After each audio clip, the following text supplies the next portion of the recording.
Hi everyone. Pickled vegetables are one of those things that you can eat with anything, and I'll show you how to make Korean pickled radish.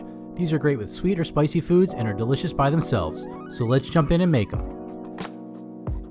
We've all been to the grocery store and wondered, what is this? This is Korean radish. It's similar to daikon radish, but somewhat denser and sweeter. But daikons will work just fine for this recipe. The first thing we need to do is peel the radish.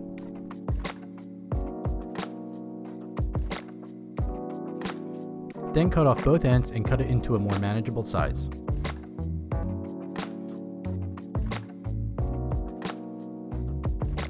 I'm going to cut this into 1/4-inch strips, but you can go bigger or smaller if you want.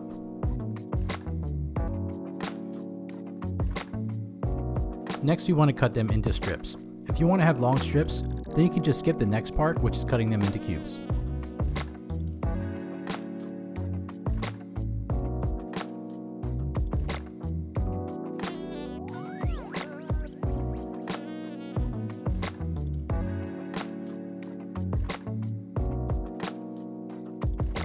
Add our kosher salt and mix everything together. Then we need to let it sit for 1 hour.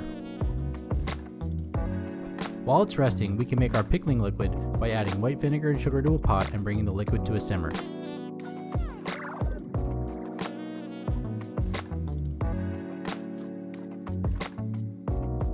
You'll see a lot of recipes that call for adding water. I think it's an unnecessary step because you're still going to have to cool it down, so I just add ice. It makes it a lot easier and faster. Now we can drain the extra water that came out of our radish. So what happened is, the salt pulled the extra water from the radish and seasoned the radish at the same time.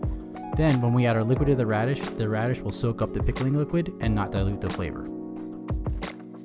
I like to have my radish in mason jars. It's just easier to pull out one jar at a time versus a big container. Then once the jars are filled, pour the cold pickling liquid over the radish, put a lid on it, and let it sit in the fridge overnight.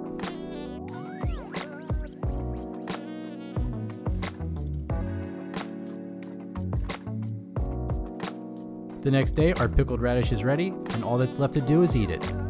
Thanks for watching, and don't forget to like, subscribe, and hit the notification bell. See you next time.